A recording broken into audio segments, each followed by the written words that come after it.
Hello student, welcome to our free online learning platform Let's Study India. So पिछले session में मैं आपके सामने डिस्कस की थी रेस्पिरेटरी सिस्टम के बारे में और आज के सेशन में हम स्टार्ट करने वाले हैं रेस्पिरेशन का मैकेनिज्म क्या होता है। ठीक है, कैसे एक ऑर्गेनिज्म रेस्पायर करता है। ठीक है, रेस्पिरेशन की पूरी प्रोसेस होती कैसे है, कैसे मॉलिक्यूल्स ब्रेक डाउन होते हैं। सो वीडियो को स्टार्ट करते हैं। देखिए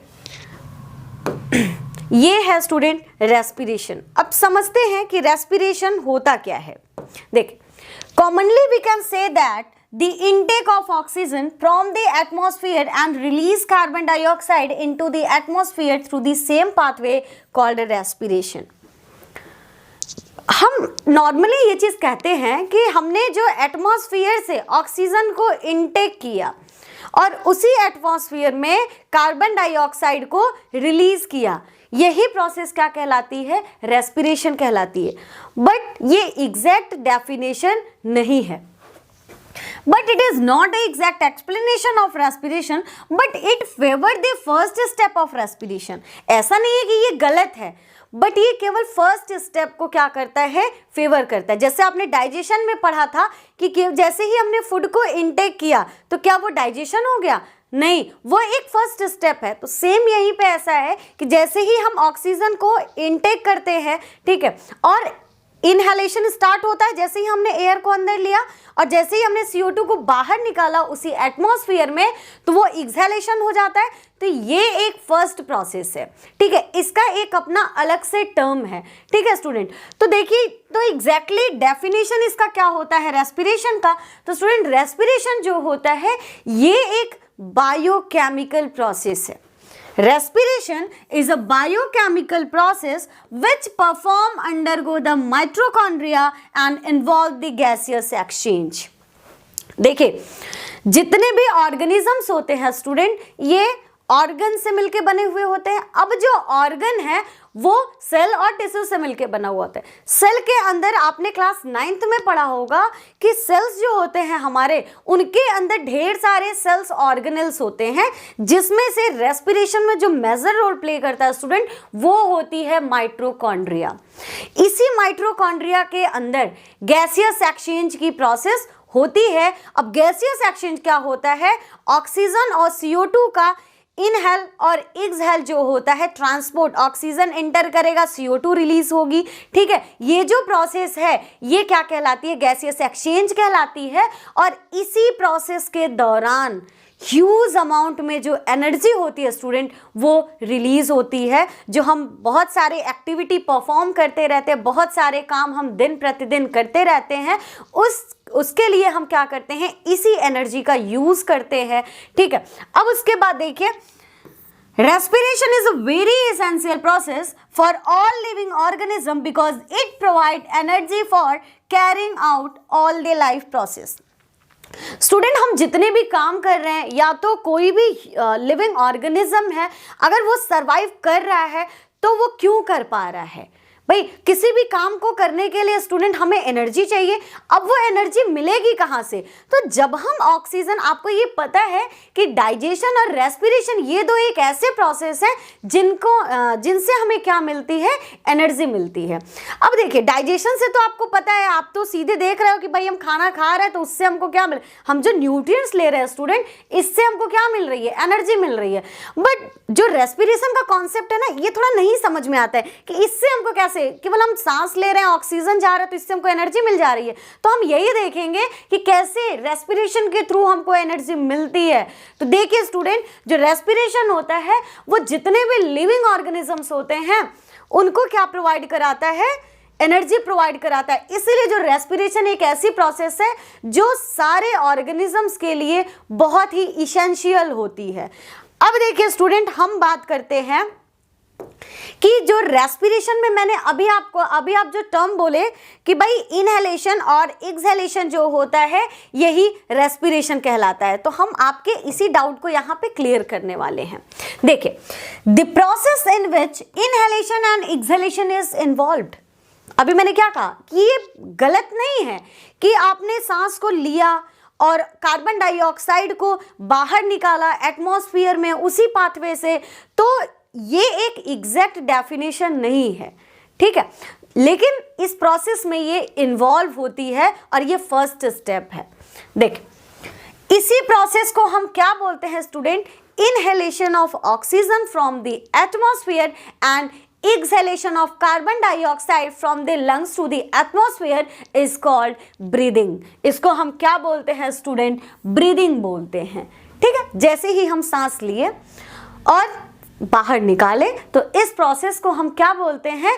ब्रीदिंग कहेंगे, नॉट ए रेस्पिरेशन। अब देखिए बेटा, जो हम बोल रहे हैं कि इनहेल किए, ये इनहेलेशन होती क्या है? इनहेलेशन एक ऐसी प्रोसेस होती है जिसमें स्टूडेंट हम क्या करते हैं? एटमॉस्फेयर में प्रेजेंट ऑक्सीजन को क्या करते हैं? इनहेल करते हैं। ऑक्सीजन एटमॉस्फेयर में हमारे प्रेजेंट है, जैसे ही हमने सांस लिया ऑक्सीजन नोजल कैविटी के थ्रू कहाँ इंटर कर गई? हमारे लंग्स में इंटर कर गई। तो ये जो प्रोसेस होती है स्टूडेंट, वो क्या कहलाती है? इनहेलेशन कहलाती है। अब देखिए, इसमें क्या होते हैं? कुछ स्टेप्स जो होते हैं इसके अंदर कंसीडर किए गए हैं। देखिए, यहाँ पे मैंने दो डायग्राम आपको दिखाया है, एक आपका इनहेलेशन का, एक आपका एक्सहेलेशन का। देखिए स्टूडेंट, होता क्या है इनहेलेशन में कि the diaphragm and muscles attach to the ribs become contract. ये आपको मसल, ये दिखाई दे रही है मसल, ठीक है, इसको हम क्या बोलते हैं? डायफ्राम बोलते हैं। जैसे हम इनहेलेशन करते हैं या एक्सहेलेशन करते हैं तो अप्स एंड डाउन्स हमारे स्टमक क्या करते रहते हैं? ऊपर नीचे होते रहते हैं। ये किसकी वजह से होता है? डायफ्राम की वजह से ही होता है। तो स्टूडेंट, जैसे ही हम एयर को इनहेल करते हैं तो जो डायफ्राम होता है वो कॉन्ट्रैक्ट कर जाता है। हमारे जितने भी थोरेसिक कैविटी होते हैं वो क्या करेंगे? एयर प्रेशर, जैसे ही लंग्स के अंदर एयर इंटर करेगा तो अब लंग क्या होगा? फूलेगा, ठीक है। जैसे ही ये फूलेगा तो थोरेसिक कैविटी भी क्या करेगी? फूलेगी, ऐसे ओपन इस तरीके से हो जाएगी, ठीक है। तो डायफ्राम पे एक प्रेशर क्रिएट होगा जिसकी वजह से वो क्या हो जाएगा? कॉन्ट्रैक्ट कर जाएगा। जैसे ही इनके अंदर कॉन्ट्रैक्शन होता है, देखिए student, air pressure inside the thoracic cavity is decreases, air from the atmosphere enter into the lungs to the nostril. जैसे ही जो डायफ्राम होगा वो कॉन्ट्रैक्ट करेगा, वो क्या करेगा? प्रेशर जनरेट करेगा और लंग्स क्या करेगी? लंग्स के थ्रू क्या होगा? और कार्बन डाइऑक्साइड जो होगा उसी फॉर्म में वो वापस चला आएगा, ठीक है। सेकंड देखते हैं, एक्सहेलेशन क्या होती है?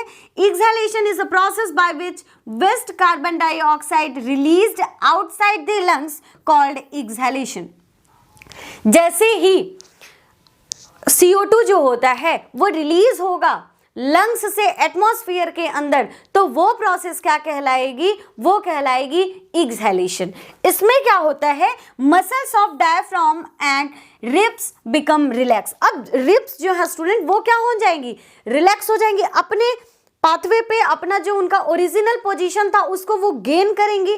जैसे ही वो अपना ओरिजिनल पोजीशन ऐसे गेन करेंगी तो ऐसे जब जैसे ही इस तरीके से ये अपने पोजीशन पे आएंगी तो क्या होगा? यहाँ पे जो CO2 के मॉलिक्यूल्स हैं ये क्या होंगे? ब्रोंकियाई, ब्रोंकियाई से trachea, trachea to lungs, lungs to pharynx, pharynx से नोजल कैविटी के थ्रू वो CO2 का मॉलिक्यूल क्या हो जाएगा? रिलीज हो जाएगा, ठीक है। सेकंड क्या देखिए, the thoracic cavity contract and come back it original size due to which CO2 is exhaled. बोल रहा है कि जो थोरेसिक कैविटी होती है स्टूडेंट, जो ये थोरेसिक कैविटी है ये क्या करेगी? अपने ओरिजिनल पोजीशन को गेन करेगी। जैसे ही ये ओरिजिनल पोजीशन को गेन करेगी CO2 के मॉलिक्यूल्स क्या होंगे? वापस चले जाएंगे, ठीक है, एटमॉस्फेयर में। नेक्स्ट हम बात करते हैं, देखिए नेक्स्ट है स्टूडेंट, देख लेते हैं कि जो रेस्पिरेशन होता है ये दो तरीके का होता है।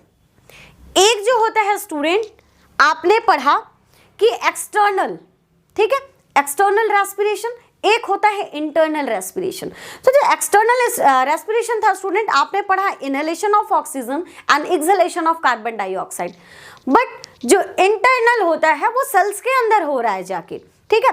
तो अब ये सेल के अंदर रेस्पिरेशन परफॉर्म हो रहा है, इसलिए इसको हम बोल रहे हैं सेलुलर रेस्पिरेशन। क्या बोल रहे हैं स्टूडेंट? Cellular respiration. अब आपको ये पता है कि जो एयर हम इनटेक कर रहे हैं, एयर इनहेल कर रहे हैं अपने नोजल कैविटी के थ्रू, अब वो एयर जाके कहाँ पहुंच जाती हैं? सेल्स में पहुंच जाती हैं। The complex chemical change inside the cell to release energy from the glucose. Cells के अंदर स्टूडेंट माइट्रोकॉन्ड्रिया प्रेजेंट है, उसी माइट्रोकॉन्ड्रिया के अंदर फूड जो है हमारे ग्लूकोज के फॉर्म में क्या है? प्रेजेंट है। अब ये ऑक्सीजन जैसे ही इंटर करेगा सेल के अंदर, ठीक है, तो वो क्या करेगा? ग्लूकोज के मॉलिक्यूल्स का ब्रेकडाउन स्टार्ट कर देगा। जैसे ही ग्लूकोज के मॉलिक्यूल्स टूटते हैं तो ह्यूज अमाउंट में एनर्जी क्या होती है स्टूडेंट? रिलीज होती है। नेक्स्ट हम देखते हैं there are two type of cellular respiration. ये जो सेलुलर रेस्पिरेशन है ये भी दो तरीके के होते हैं। एक स्टूडेंट है एरोबिक रेस्पिरेशन, नेक्स्ट क्या है स्टूडेंट? Anaerobic respiration. देखिए यही से हम टर्म को समझते हैं। एरोबिक रेस्पिरेशन कहने का मतलब कि जब रेस्पिरेशन परफॉर्म हो in the presence of oxygen, this process is called aerobic respiration, whereas respiration perform in the absence of oxygen, this process is called anaerobic respiration. Aerobic respiration कहने का मतलब यह है कि जब रेस्पिरेशन ऑक्सीजन के presence में हो रहा हो तो वो क्या कहलाएगा? एरोबिक रेस्पिरेशन कहलाएगा। ठीक है, ऑक्सीजन के मॉलिक्यूल्स तोड़ फोड़ शुरू कर देंगे और ढेर सारी एनर्जी निकलेगी। अब मैम आपने कहा ऑक्सीजन के एब्सेंस में तो क्या ऑक्सीजन बिल्कुल नहीं होता है? अरे होता है, ठीक है। जितने अमाउंट में ऑक्सीजन चाहिए उतनी ऑक्सीजन नहीं मिल पाती है, ठीक है। तो लैक ऑफ ऑक्सीजन, अगर रेस्पिरेशन परफॉर्म हो रहा है, ठीक, ऐसा नहीं कि वहां पे एनर्जी रिलीज नहीं होती, एनर्जी रिलीज होती है स्टूडेंट, क्योंकि जो ग्लूकोज के मॉलिक्यूल्स होते हैं वो टूटते हैं, ठीक है। एज इट इज तो प्रेजेंट नहीं रहेंगे, वो टूटेंगे, लेकिन उससे जो एनर्जी रिलीज, उससे जो कंपाउंड का फॉर्मेशन होगा, प्रोडक्ट का जो फॉर्मेशन होगा वो दूसरा कुछ होगा, ठीक है। और वहां पे जो एनर्जी रिलीज होगी वो कम अमाउंट में एनर्जी रिलीज होगी, ठीक है। तो ये दो टाइप थे सेलुलर रेस्पिरेशन के। अब हम देख लेते हैं स्टूडेंट कि एरोबिक रेस्पिरेशन होती क्या है। देखिए ये है student aerobic respiration.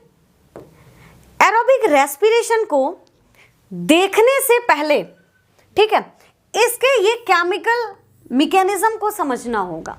Aerobic respiration तो मैंने आपको बता दिया कि क्या होता है, ऑक्सीजन के प्रेजेंस में रेस्पिरेशन, ठीक है। अब रेस्पिरेशन क्या होगी? रेस्पिरेशन तभी आप कहोगे जब एनर्जी रिलीज होगी और CO2 वहां से एक्सेल होगा, ठीक है, बाहर की तरफ, ठीक है।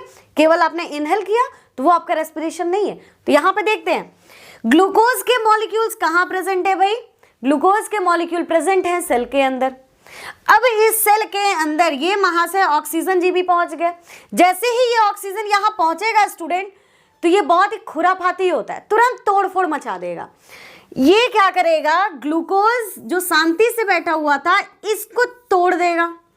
जैसे ही इनको तोड़ेगा तो CO2 के फॉर्म में ये टूट जाएगा भैया। अब ये CO2 क्या होगी? ये CO2 तुरंत क्या हो जाएगी? रिलीज हो जाएगी। कार्बन डाइऑक्साइड तुरंत क्या होगी? एल्वियोलाई तक इंटर करेगी, एल्वियोलाई से ब्रोंकियाई, फिर जो मैंने पाथवे बताया था वैसे ही CO2 क्या होगी? एक्सेल आउट हो जाएगी और ढेर सारी एनर्जी का ये क्या करेगा? फॉर्मेशन करेगा, ठीक है। 38 ATP जो एनर्जी होती है वो रिलीज होती है। ये 38 ATP आ कहां से रहा है अभी मैं आपको ये बताऊंगी। पहले हम ये मैकेनिज्म केवल समझ लेते हैं। तो स्टूडेंट ये आपको जरूर याद रखना है कि एरोबिक रेस्पिरेशन, क्योंकि आप एक बोर्ड के स्टूडेंट हो या तो कहीं भी आपसे क्वेश्चन पूछा जाएगा तो डायरेक्टली ऐसे नहीं पूछा जाएगा व्हाट इज एरोबिक रेस्पिरेशन, ठीक है। और क्वेश्चन ज्यादातर बनते हैं तो यहीं से बनेंगे, ब्रीदिंग से नहीं बनेंगे। वहां पे तो आप खाली हो जाओगे। Inhalation of oxygen, exhalation of CO2 is respiration. तो भाई सामने वाला भी चालाक होता है ना, वो ऐसे ही क्वेश्चन पूछेगा जहां पे कॉन्सेप्ट होगा और आप ये पढ़ते नहीं हो क्योंकि आपको छोटा सा डेफिनेशन मिल चुका है, ठीक है। तो इसको जरूर याद रखिए कि ये एक केमिकल इक्वेशन होता है। देखिए इसमें क्या होता है, ग्लूकोज के मॉलिक्यूल्स, क्योंकि आपको पता है कि जो रेस्पिरेशन है वो सेल्स के अंदर हो रहा है, जाके सेल के अंदर ग्लूकोज प्रेजेंट है। ग्लूकोज जो होता है वो ऑक्सीजन जैसे ही आता है ग्लूकोज के मॉलिक्यूल्स को तोड़ देता है। जैसे ही ग्लूकोज के मॉलिक्यूल्स टूटते हैं तो वो कार्बन डाइऑक्साइड बनाते हैं, वाटर के मॉलिक्यूल्स बनाते हैं, ठीक है, और ह्यूज अमाउंट में एनर्जी को क्या करते हैं, रिलीज करते हैं। तो ये जो है वो एरोबिक रेस्पिरेशन कहलाता है। नेक्स्ट हम बात करते हैं स्टूडेंट एनारोबिक रेस्पिरेशन, ठीक है। नेक्स्ट क्या है, एनारोबिक रेस्पिरेशन। देखते हैं एनारोबिक रेस्पिरेशन क्या होता है, इनको भी पढ़ ही लेते हैं, ठीक है। देखिए एनएरोबिक, एनएरोबिक कहने का मतलब कि ऑक्सीजन यहाँ पे कम होगी या नहीं होगी, ठीक है। अब देखिए एनारोबिक रेस्पिरेशन में दो कंडीशन, ये देखिए, एक ऐसा जैसे जो लिविंग ऑर्गेनिजम्स होते हैं, जैसे हम ह्यूमन बीइंग के अंदर जिसमें बहुत सारा हम काम कर लेते हैं, एक्सरसाइज कर लेते हैं, तो हम बहुत थका फील करते हैं ना कि हम बहुत थक गए हैं भाई, हमारे मसल्स काम नहीं कर रहे, अब मेरे से कुछ नहीं होगा। तो ऐसा हम क्यों बोलते हैं, कब मुझे ऐसा लगता है कि नहीं मैं बहुत थक चुकी हूँ, अब मेरे से ये पढ़ाई वढ़ाई नहीं होने वाली है, ठीक है। तो ऐसा उस कंडीशन में होता है स्टूडेंट कि जैसे ही आप किसी भी काम को कर रहे हो, ठीक है, आपको सफिशिएंट अमाउंट में आपके मसल्स के सेल्स को सफिशिएंट अमाउंट में जितनी उसको ऑक्सीजन चाहिए उतनी ऑक्सीजन आपको नहीं मिल पाती। आप एक्सरसाइज कर रहे हो, सांस तो ले रहे हो आप, लेकिन आप उस टाइम देखते हो कि आपकी जो एक्टिविटी होती है वो बहुत ही फास्ट होती है, आपकी जो ब्रीदिंग होती है वो बहुत फास्ट होती है। अब सेल जितना ग्लूकोज उनके अंदर प्रेजेंट है, ठीक है, उतना तो उसको एनर्जी, अब किसी भी काम को करो ढेर सारी एनर्जी आपको चाहिए, ढेर सारी एनर्जी चाहिए, तो अब वो कहाँ से मिलेगी भाई, जब ग्लूकोज का मॉलिक्यूल टूटेगा तभी तो एनर्जी रिलीज होगी। उतना सफिशिएंट अमाउंट में आपको ऑक्सीजन नहीं मिल पाता है। दैट्स वाई अब वो जो ग्लूकोज है स्टूडेंट वो क्या करता है, लैक्टिक एसिड का फॉर्मेशन करने लगता है। अब ये जो लैक्टिक एसिड होता है स्टूडेंट, ये भी 3 कार्बन्स के मॉलिक्यूल्स होते हैं, ठीक है। अब ये क्या करेंगे, ये फैटिक कंडीशन कॉज करेंगे, जो हम तुरंत किसी भी काम को करके आते हैं, बोलते हैं भाई मेरा मसल्स काम नहीं कर रहा है, अब ये हाथ वाथ एकदम थक चुके हैं, एक्सरसाइज करके आया हूँ, जबकि आप कुछ अलग से कोई काम नहीं करके, आप एक्सरसाइज ही करके आए हो, बट आप कुछ टाइम के लिए बहुत ही फैटिक फील करते हो, बोलते हो कि अब कोई काम धाम मेरे से नहीं होगा। तो वो इसीलिए हो पा रहा है क्योंकि अब आपके बॉडी के अंदर CO2 कम, ठीक है, एनर्जी कम बन पा रही है, उससे ज्यादा वहां लैक्टिक एसिड का फॉर्मेशन हो रहा है, जो क्या करता है आपके अंदर फैटिक कंडीशन कॉज करता है, ठीक है। तो अब थकने का भी कॉन्सेप्ट यहां से आपको समझ में आ गया ना, ठीक है। अब देखिए, लेकिन अगर हम यही बात करें कुछ माइक्रो ऑर्गेनिजम्स में, बैक्टीरिया में, ठीक है, ईस्टिकल सेल्स की अगर हम बात करें, तो इसमें क्या होता है स्टूडेंट कि जैसे ही ये क्या करता है, ग्लूकोज के जो मॉलिक्यूल्स होते हैं, यहाँ पे भी ऑक्सीजन की डेफिशिएंसी है, ठीक। अब ये ग्लूकोज के मॉलिक्यूल जो होंगे स्टूडेंट, ये किस में कन्वर्ट हो जाएंगे, इथेनॉल में कन्वर्ट हो जाएंगे, ठीक है। जब छोले भटूरे बनते हैं या इडली जब आप लोग खाते हो, ठीक है, तो फर्मेंट करने के लिए मम्मी लोग घर में रख देती हैं, डो आटे गुन के उसको कुछ देर के लिए रख देती हैं, बोलती हैं कि अभी उसको कुछ देर के लिए रख दो फर्मेंट करने के लिए, ठीक है। अब ये फर्मेंटेशन क्या होता है, ठीक है। अब वहां पे क्या हो रहा है स्टूडेंट, ऑक्सीजन एब्सेंस है, ईस्ट के सेल में ऑक्सीजन की डेफिशिएंसी है। अब वो ईस्ट के सेल क्या करेंगे, CO2 से ज्यादा वो क्या बनाएंगे, अल्कोहल बनाएंगे। तो भाई इडली खाते हैं तो नशा क्यों नहीं करता है, अरे फर्मेंट करने के लिए रखे हो कुछ टाइम के लिए, जैसे ही अल्कोहल वो बनाते हैं स्टूडेंट तो वो इवेपोरेट हो जाता है एटमॉस्फेयर में, ठीक है। अब देखते हो आप उसमें कि जो डोव होता है स्टूडेंट, इसमें छोटे छोटे होल्स, छोटे छोटे पोर्स आपको दिखाई देते हैं, इसी पाथवे से क्या होती है, CO2 रिलीज होती है बाहर, है ना। तो यहाँ पे भी एनर्जी का फॉर्मेशन होता है लेकिन लेस अमाउंट में होता है, ठीक। याद रखना है कि लिविंग ऑर्गेनिजम्स की बात करें, ह्यूमन बीइंग के अंदर, मसल सेल्स के अंदर अगर हम बात करें, तो ऑक्सीजन की डेफिशिएंसी जब हो जाती है, ठीक है, तो होता क्या है, उनमें लैक्टिक एसिड का फॉर्मेशन होने लगता है। बट माइक्रो ऑर्गेनिजम्स की अगर हम बात करें, ईस्ट सेल की बात करें, तो इनके अंदर क्या होता है, वही ग्लूकोज का, देखिए यही ग्लूकोज यहाँ पे लैक्टिक एसिड बना रहा है, यही ग्लूकोज यहाँ पे क्या कर दे रहा है, अल्कोहल का फॉर्मेशन कर दे रहा है। एक ही ग्लूकोज के कितने चेहरे हैं, ठीक। तो देखिए यहाँ पे क्या होता है स्टूडेंट, ईस्ट के केस में जो ग्लूकोज है वो टूटता है और क्या बनाता है, अल्कोहल बनाता है, ठीक है। तो ये जो रिएक्शन होती है ये आपकी क्या कहलाती है, एनारोबिक रेस्पिरेशन। अब हम नेक्स्ट देखते हैं, देखिए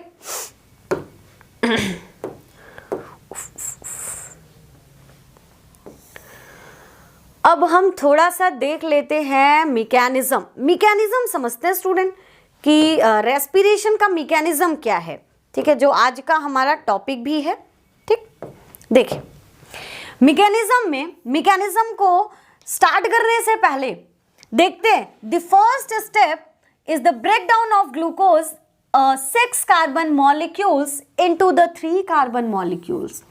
ठीक है, यहां पे क्या होता है, इस टर्म को थोड़ा सा समझते हैं हम कि जो ग्लूकोज होता है रेस्पिरेशन का, इसका जो फर्स्ट प्रोसेस होता है, अब ये ग्लूकोज के मॉलिक्यूल हैं स्टूडेंट, ठीक है, C6H12O6, ये जो ग्लूकोज के मॉलिक्यूल है सबसे पहले देखिए यहां पे थोड़ा सा देख लेते हैं।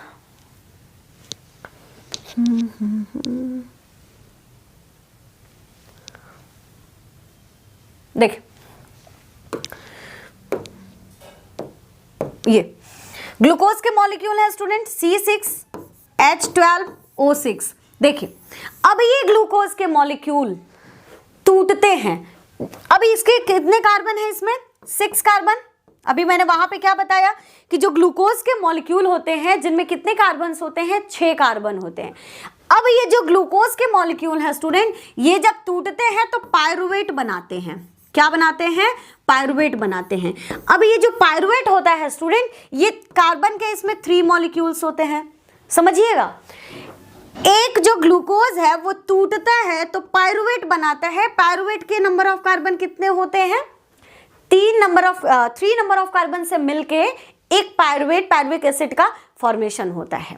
देखिए अब 3 तो बना दिए, अभी इसके पास कितने बचे, 3 और बचे, तो एक और बना देंगे कि लो भाई एक और बना देते हैं। ठीक, तो एक ग्लूकोज का मॉलिक्यूल टूटता है तो 2 पायरुविक एसिड 2 पायरुवेट का फॉर्मेशन करता है। अब इसी प्रोसेस को हम बोलते हैं स्टूडेंट ग्लाइकोलाइसिस। क्या बोलते हैं, ग्लाइकोलाइसिस। कार्बन्स के मॉलिक्यूल्स का टूटना ही क्या कहलाता है, ग्लाइकोलाइसिस कहलाता है। अब समझिएगा स्टूडेंट, ये जो पायरुवेट है ना, ये जैसे इसको तोड़ता है तो यहां से एनर्जी 4 ATP निकलती है। कितनी ATP एनर्जी निकलती है, 4 ATP, जिसमें से 2 ATP तो यूज हो जाती है प्लस 2 ATP एनर्जी यहां पे क्या होती है, बच जाती है। ठीक, ये प्रोसेस आप थोड़ा सा दिमाग में रखिएगा क्योंकि अभी नेक्स्ट जब हम एक्सप्लेन करेंगे तो चीजें आपको समझ में आएंगी।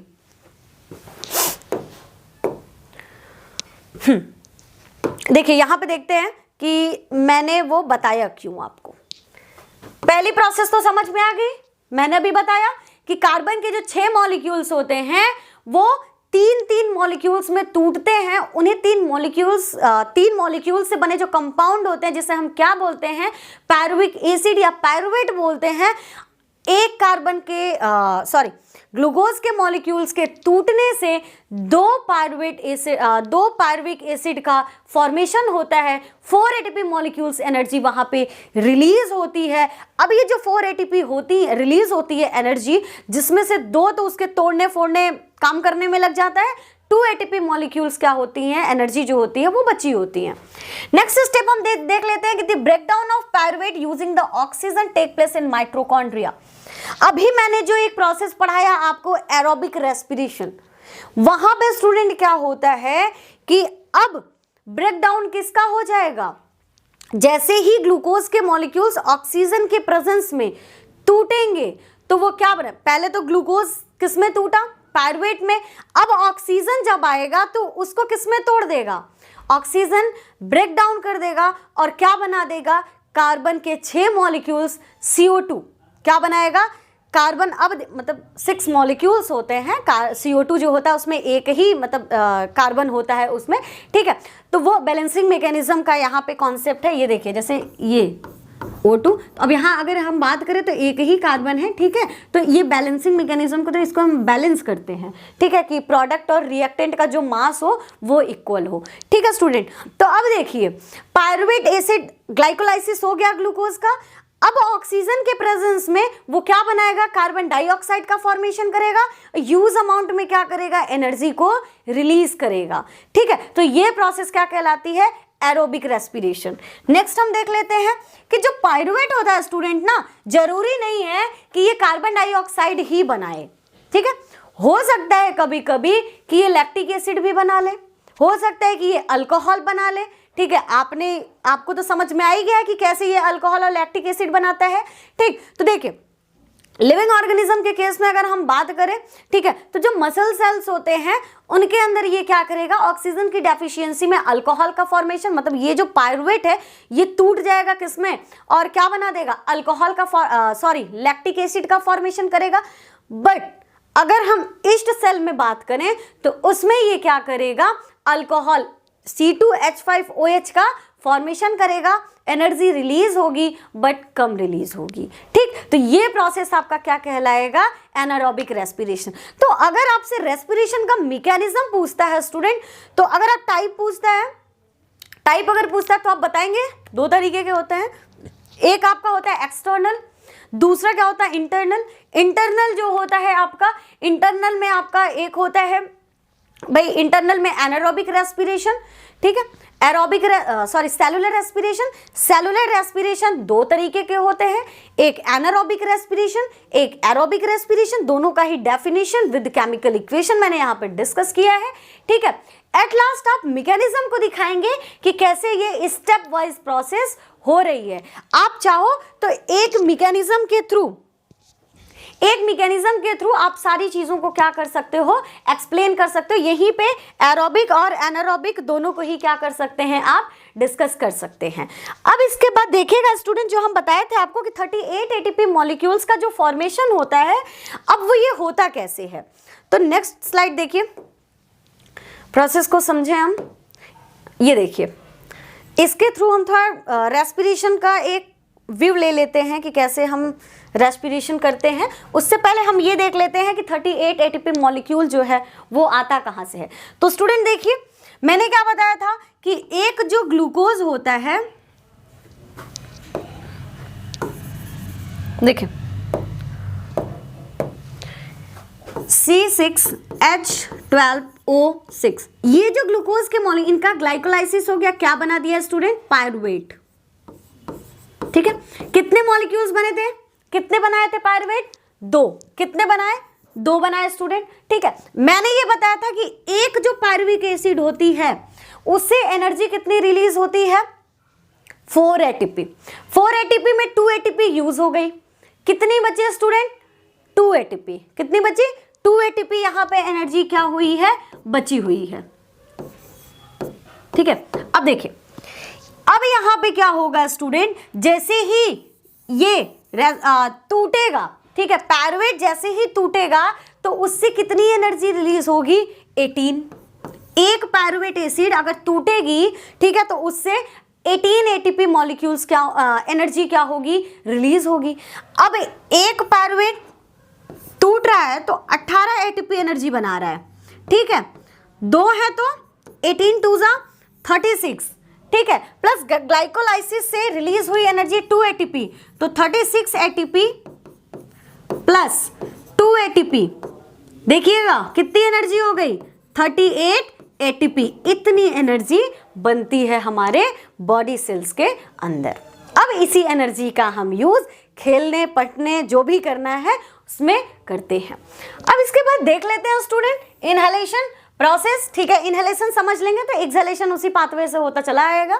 देखिए, बस गैस चेंज रहेंगे। यहाँ पे एयर को आपने क्या किया, इनटेक किया। ये कौन सी प्रोसेस हो गई, ब्रीदिंग। इंटर्स बाय नोज और माउथ। हो सकता है कि हम नोज के थ्रू भी एयर को लें और माउथ के थ्रू भी लें। तो अब आप सोचेंगे मुंह से लेंगे तो इसका मतलब वो डाइजेस्टिव सिस्टम में चला जाएगा, फूड पाइप के थ्रू जाएगा। नो, ठीक है, क्योंकि चाहे मुंह से सांस लो चाहे आप नाक से सांस लो, वो जो एयर है वो इंटर करेगी विंड पाइप के ही थ्रू। ये कंफ्यूजन ना रहे कि हम मुंह से सांस ले रहे हैं तो वो फूड पाइप के थ्रू जाएगा, ऐसा कुछ नहीं है। ठीक है, देखिए, अब जैसे ही एयर इंटेक करेगा बेटा, आपने एयर को इनहेल किया, फेरिंग्स में पहुंचेगा, देन लैरिंग्स में, लैरिंग्स से होते हुए वो ट्रैकिया में जाएगी। ट्रैकिया के बाद वो मैंने आपको बताया था, ट्रैकिया जो होती है वो बाइफर्केट हो जाती है, लेफ्ट और राइट ब्रोंकियाई। ठीक है, अब ये ब्रोंकियाई के थ्रू आपने पढ़ा था कि ब्रोंकियाई के जो होता है उसके अंदर ढेर सारे डिवीजन हो जिसे हम बोलते हैं ब्रोंकियोल्स। ये ब्रोंकियोल्स जो होते हैं जाके ओपन होते हैं एल्वियोलाई में, which is mainly responsible for the gaseous exchange. वहीं पे क्या होता है स्टूडेंट, गैसियस एक्सचेंज होता रहता है। ठीक है, अब यहाँ पे जैसे ही गैसियस एक्सचेंज होगा तो ऑक्सीजन के मॉलिक्यूल्स अंदर जाएंगे बॉडी के सेल्स के, लंग्स के थ्रू वो बॉडी के सेल्स में जाएंगे और बॉडी सेल से क्या होगा, CO2 का मॉलिक्यूल्स लंग्स के थ्रू एटमॉस्फेयर में उसी पाथवे से वापस चला जाएगा। ये जो पूरा प्रोसेस था ये था स्टूडेंट रेस्पिरेशन। ठीक है, तो आज के लिए सिर्फ इतना ही। इसके बाद भी रेस्पिरेशन को लेकर के किसी के भी मन में अगर थोड़ा सा भी डाउट है तो आप कमेंट सेक्शन में मुझे बताएं। ठीक है, आज के लिए स्टूडेंट इतना ही। Thank you.